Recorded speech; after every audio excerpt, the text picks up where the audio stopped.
right. So we're going to start with one thing. I'm Yes. first going to have you introduce yourself. Yes. So if you would go ahead and do that first. Oh, my name is Dan Rice. I've been at Iowa State for I came here in 79 was my first time being a student here. So I've been here quite a while. As I mentioned in our emails, Yeah. and as I mentioned right before we started this, it would just be one question to start. So Tell us your story. go ahead and tell me your story. Tell me your story. Well, we got all aunts and uncles, cousins, brother graduated from here. There's all Iowa Staters. You know, when it came time for me to go to school, it was kind of like, well, that's where you go. So there was really no choice. It's kind of interesting. But when I graduated high school, was back in '77, back in the '70s, and I always joked that in Iowa the '60s happened in the '70s. So we were kind of of that generation of kind of 18 was the drinking age. I was managing a bar in high school, managed a bar out of high school, traveled the lower 48 before I was 20 years old. Went to California with one of my aunts, lived out in California, lived in LA for a while. But had an old VW, had Type 3, and it wasn't a bus, it was the station wagon. Traveled to California. Then the lower 48 before I was 20. I went to Europe twice before I was 20. And I was managing a bar in West Des Moines called Maddie's, which was the same owners as Aunt Maud's here in Ames, and they also had a restaurant in Sister Sarah's in Algona.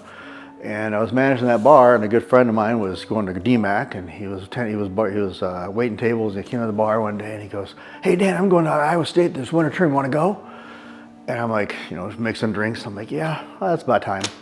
So about 2 years out of high school, I ended up coming here in a winter term. It was fall, winter, spring back then, and then in summer quarter system. And proceeded to have 5 jobs when I got here. Didn't do very well in college. I got a job at the maintenance shop. And that's when it kind of all clicked for me. I started working at the maintenance shop, and about 1980, 79 I started working in the fall of 80. I was hired as the manager, first full-time manager of the maintenance shop, which was a pretty big deal back then. I mean, the 50th anniversary is right now, you've probably heard about that. But the shop was a big deal. It was run by students at the time, and like I said, I was the first full-time manager. They wanted somebody that consistency, because it used to be hired by the student every year for the first 5 or 6 years it was open. I didn't know that. So when it came time, about halfway through the first semester, I said, wait a second, this is a job for next year too, and the year after? I got a full-time job, wow. So, but I started working with students, and really fell in love with the whole music promotion. We did a lot of theater back then. People don't look at the maintenance shop, the MERS, the Memorial Union Resident Summer Theater, we ran every summer. And that was kind of fun. I mean, we'd do plays like Hair and Jesus Christ Superstar and Bippin and Man La Mancha was the first play there. But we always competed for the space in the maintenance shop for the theater. If they were doing great, it would be great, but I need time to do shows, so we kind of mixed in shows. And it was kind of a nice competition because it kind of raised the level of both of our positions and what we did. So that's kind of cool. The MERS. And then the second year I was there, who was the music director from the year before I got there came back to grad school. He became a booking agent in Minneapolis, and he came back for grad school in student affairs. And I knew him quite well, and and he got the job as student director. So the two of us, I was my second year there, and his second or third year working at the music. We thought, we got it, man. We can do some great things. So we started planning a blues festival, and that wasn't the blues TV show we did, the blues festival. We wanted to get all the old blues guys that were passing away. We're calling people up in the Delta, and all the blues guys. Kind of had it almost ready to pull the trigger. We're going to do it out at the Boone Ski Hill, out at the Seven Oaks. That was a venue. We'd talked to them. We're almost ready to pull the trigger. We were going to book these things. IPTV called, so we want to do another show, because they did the jazz show like 2 years prior, 3 years prior. And it's like, oh crap, we can't do both of these things. So why don't we do a blues TV show? And that's how that came about. And so through that whole year, from that summer of '81 through probably about 6-month period, we did 8 TV shows out of the shop. Some of the best blues, Muddy Waters, Taj Mahal, Coco Taylor, James Cotton, Willie Dixon, John Lee Hooker was my favorite show ever. That man, they're all passed away now. Taj Mahal's brother was still alive. Albert King, B.B. King's brother, was in that series. So that kind of was amazing. People talk about the shop now with the 50th anniversary. I've been talking about this. I've had interviews and TV and radio, and there's a thing on public television. They did a clip with the Iowa Life show with Charity Nebby again. I did a Charity Nebby radio show. Jim, who manages the shop now, I did the same thing. They did a great job with the 50th anniversary, and I'm always totally amazed that it's still there after 50 years of I went through an era when I came back to Iowa State after I left a while. There was a manager called Rusty Polner, I think her name was, and she actually nailed it. She had a theme. The maintenance shop was traditionally untraditional, and that's what the whole scheme of the whole thing was. So that was kind of cool. Then what happened was, well, actually, back when I was running to back up a little bit, Friday afternoons in the maintenance shop, where it's called the Friday Afternoon Club, FAC, and the drinking age was still 18. I think it might have gone to 19 then, but we didn't care. But so it was packed. I mean, just packed. We'd go through 20, 30 kegs from noon to 5, and if we had a show that night, we'd have to clear everybody out, set up for the show, and it was just crazy. And so we started, we got to make this bigger. We got to be able to expand. So we started the terrace parties out of the Memorial Union the Memorial Union Terrace, that West Terrace, where we could have a lot more people. We started having bands out there, and we'd go through 70, 90 kegs in a Friday afternoon, and it was a whole different era back then too. And it's something I've always wondered about when the drinking age went up to 21 is when I quit the shop. But I didn't want to be a policeman. It was all about the fun. It wasn't about getting drunk. It wasn't about the alcohol at all. It was just that was what enhanced what we were doing. We did a lot of stuff, and the faculty were out there with us, and there was Tom Thielen was the vice president of student affairs, a good mentor of mine, a good friend of mine. I got pictures of him out there with the students drinking beer. So it was kind of a different era. We'd have themes. We had we had one that came through on Ragbri came through town one time. We had Two Wheel Tuesday. We did a Tuesday terrace party. So it was Two Wheel Tuesday in the summer. Then we had one called Balloon Away on the terrace, where we had a huge helium. We had 2 or 3 tanks of helium. We just blew up 1,500 balloons.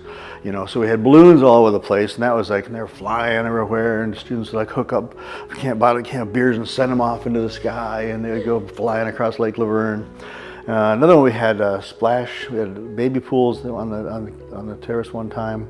It was a hot summer, so it was hot, so we had baby pools out there. What was another one we did? My favorite one was maintenance shop incognito. We bought 1,500 or something of those fake nose and glasses with the mustache, and we gave them out. And then we took a picture from the upstairs in the 4th floor of Memorial Union down on the terrace, and everybody look up. And so if you ever see that poster, if you look close, most people had these fake nose and glasses on. So it was kind of fun. We did lots of fun. I mean, we never stopped being innovative in the space. I mean, my final year there, I was a manager for 4 years, so I got pretty good at it, and we were doing shows constantly. But at my 4th year there, my goal was to never have a day when nothing was going on in the maintenance shop. We had noontime series, we had poetry, we had films, we had, something we couldn't find somebody to have a bar special. I mean, it was just a really hot and going place. It was kind of the progressive hotspot name, so the student government hung out there, all the students hung out there. That was my kind of introduction to Iowa State. And I say when the drinking age went to 21, I said I wasn't going to mess with this. So I said, it's time to go back to school.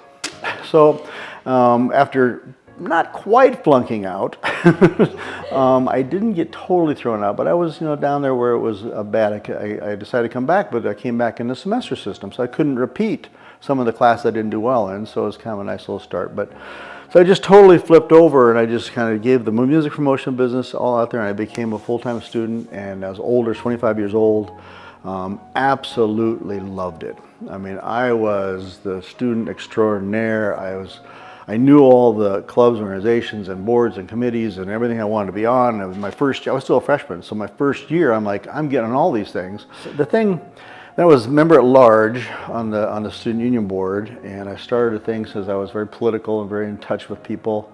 I think a series called We've Got to Talk, and it was basically a panel, And any issue that came up on campus, whether it was, LGBT issues, whether it was race issues, whether it was funding issues on something or whatever, I'd always say I wouldn't book we've got to talk until something came up, and then I would kind of book a panel within 4 or 5 days, so it would be a hot topic.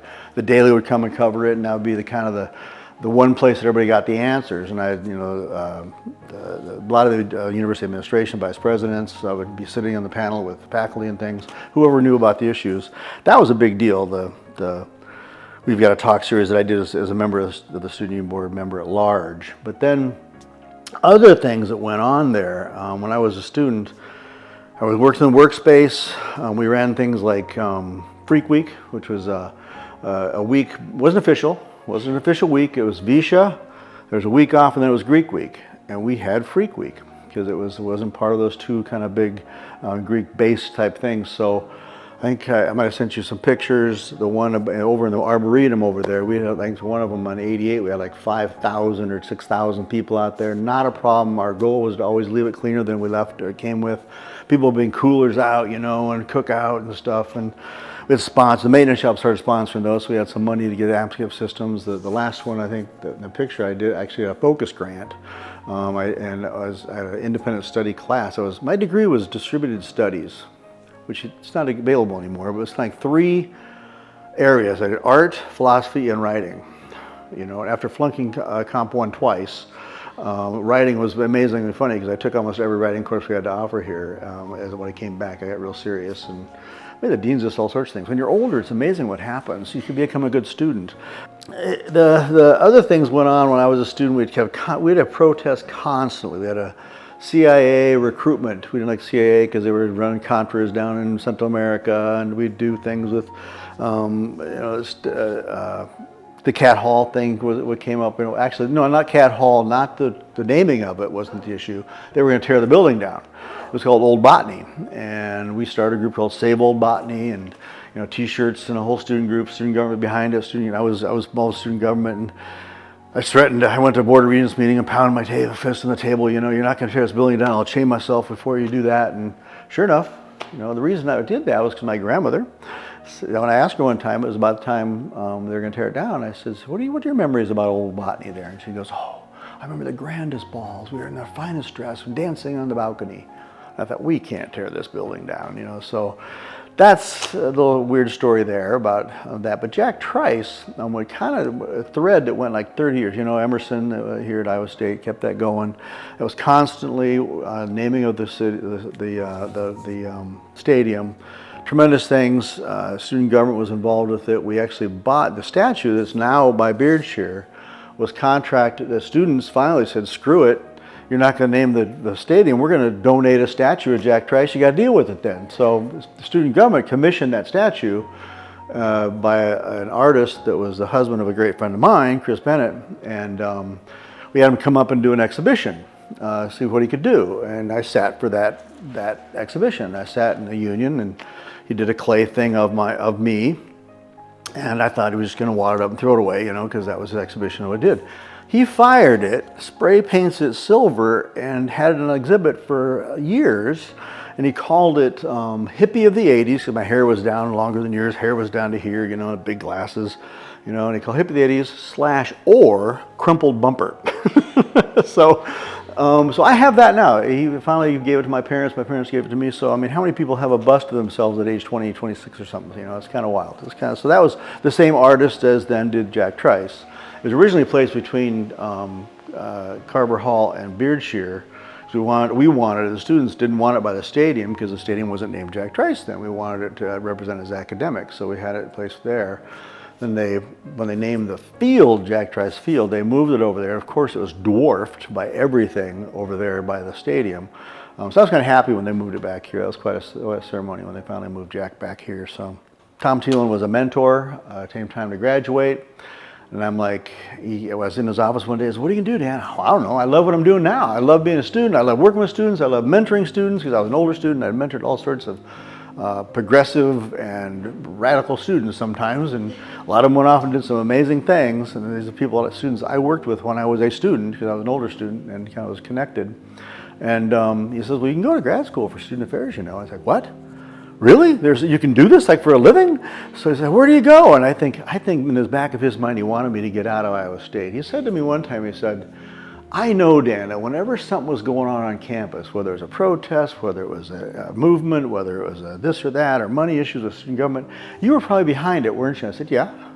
I pushed students out all the time. You know, it was kind of part of what I saw as in group mass, we had a better way of doing things. And the committee structure was, back then, was this, the provost actually ran the committees on campus, and there always had to be students on the committees, and we would like prep students to go on these committees to actually get things done. So anyway, he said, I couldn't, there's a great program here. I didn't know that. So he said, I went to Indiana, you could go to Indiana. So I'm like, okay. I'll apply to Indiana University to go to grad school for student affairs. And my backup plan, if I didn't get in, was going to be massage therapist, you know? And I got in. Dang, my whole life would have been different. But I was at, so when I discovered residence halls at Indiana, I was also still in the leadership stuff, and I love mentoring students. That's why I really discovered that's what I wanted to do.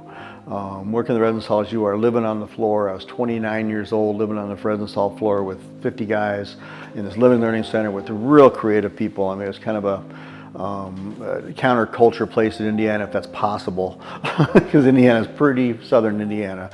Then, so I decided residence halls are where I was going to be. When I graduated grad school, 30 years old, I applied to a couple schools, well, actually a lot of schools around, and got a job at Oberlin College, which is in Ohio, one of the oldest, first college in the nation to admit African Americans. Like we were the first ones. No, they're the first ones to admit women too. But it's got a conservatory there. It's a fantastically neat place. Students are fantastic. I worked there, ran their first year program for 3 years. I said I'd be there 4.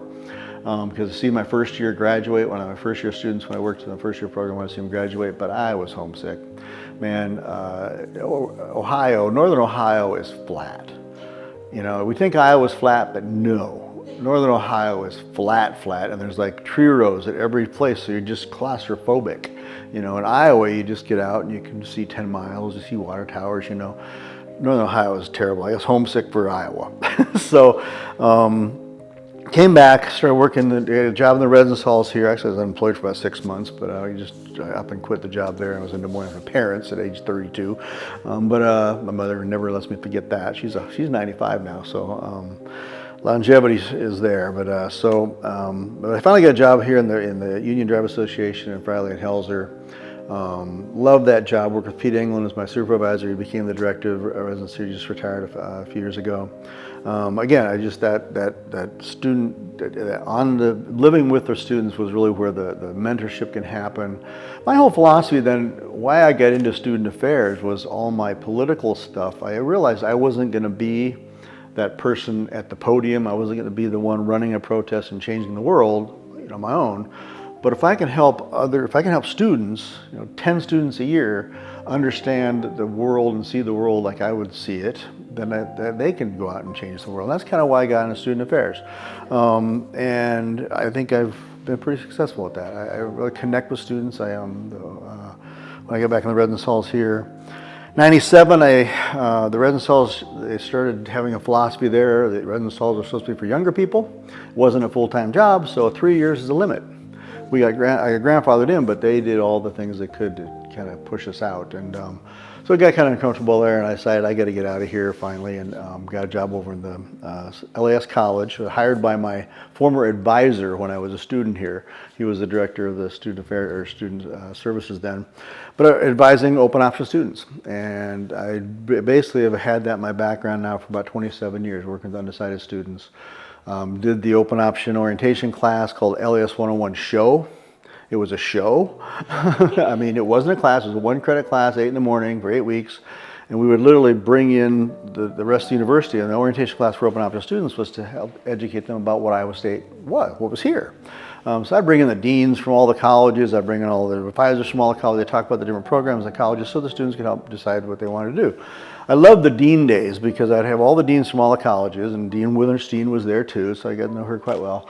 But it was funny because they'd talk about how they became a president, what did they major in. Because it's like people think what your major in is going to determine your life, and they always made sure that wasn't the case, So it was kind of fun to have those days. But did it for 27 years. It was a show where I was the host. We had loud music playing, balloons popping every time. We had, I'd bring in the guests, and I'd introduce them, and it was fun. And I always have big band music playing, loud, loud, loud all the time. No computers, no phones were allowed in my class. The only thing that was required was attendance, 8 in the morning. So we had attendance. That was what you had to do. You'd come here, you'd be there, and I wouldn't let anybody sleep, but I'd be in the background anyway. It was loud. It was fun.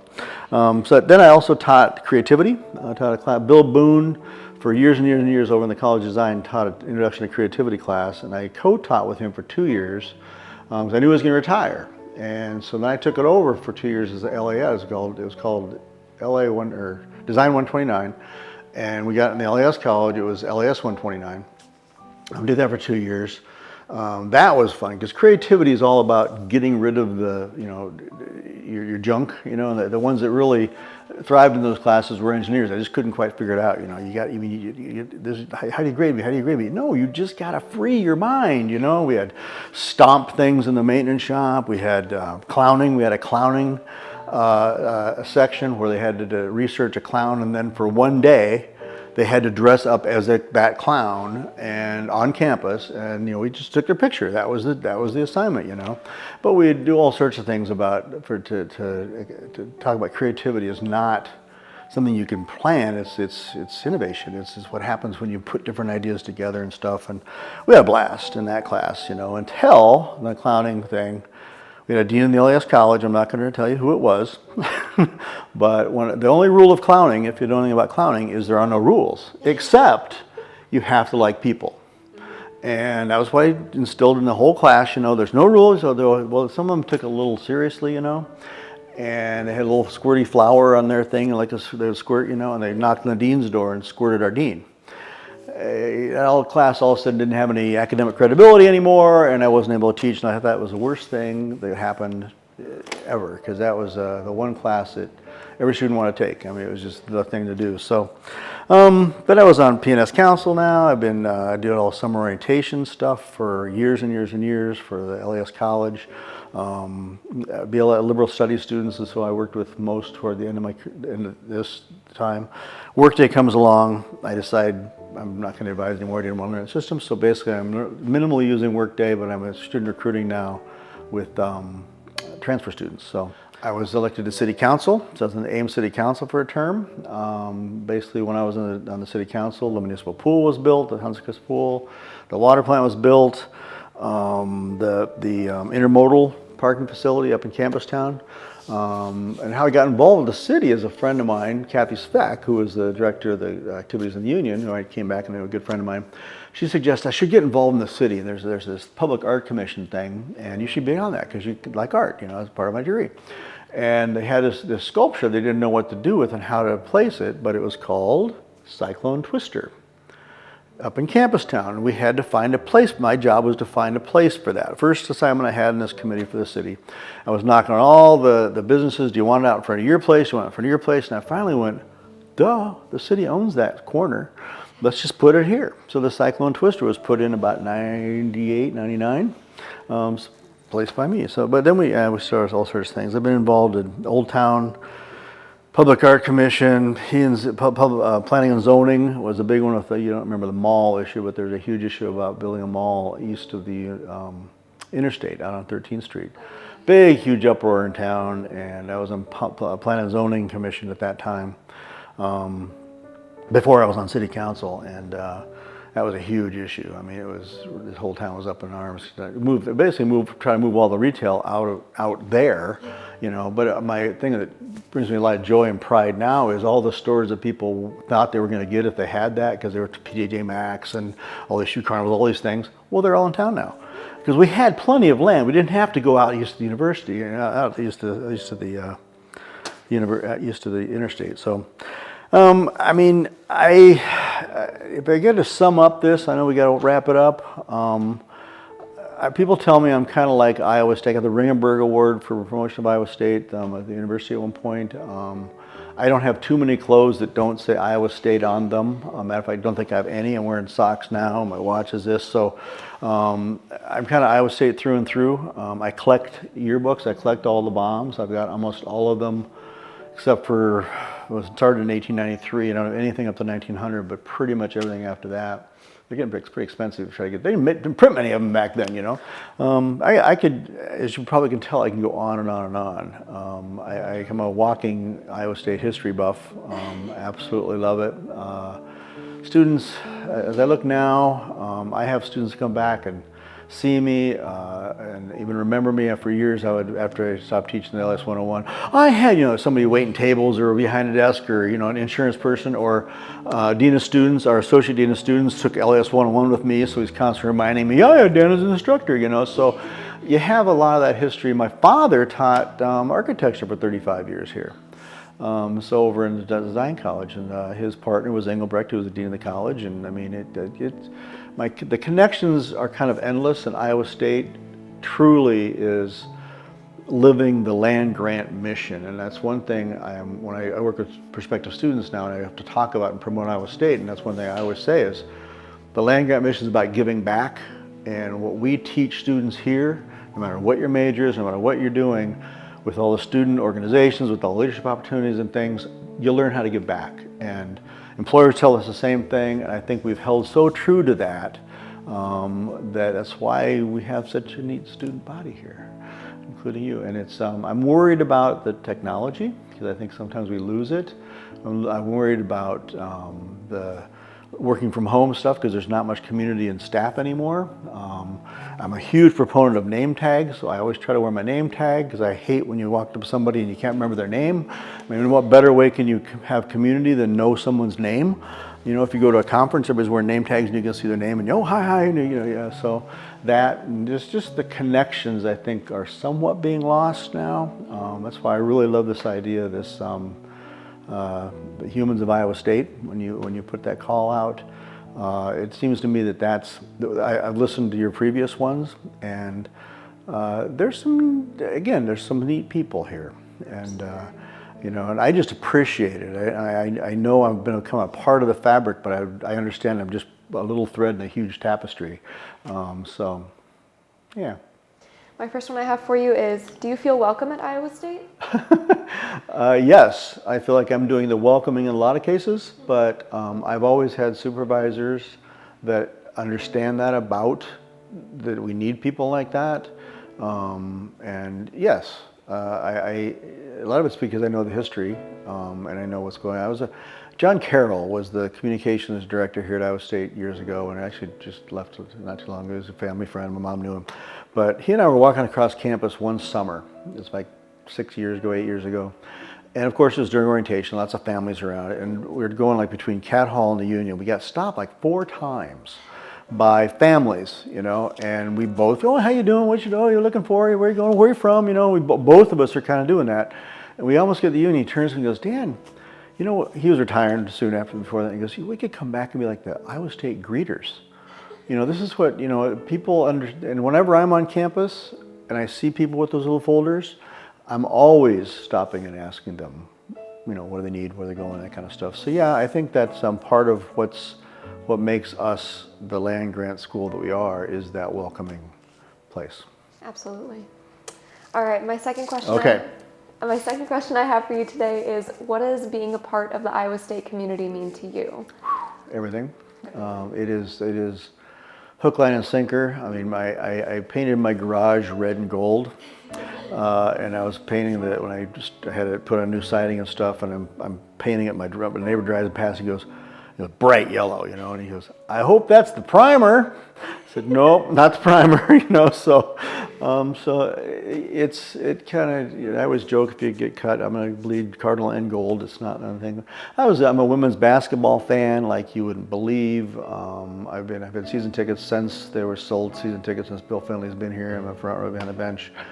Huge women basketball fan. I've been ushering at the center for about 27 years now. I haven't ushered. I had 2 knee surgeries lately, the last couple of years. So 3 actually, 3 new knees. Oh, wow. I had 5 knees in about 3 years. So 2 originals and 3 fakes, but one didn't take well. But haven't ushered for a while. But that's kind of part of that welcoming thing. When you're ushering, it's kind of how you feel. You know, I'm just always ushering. Yeah.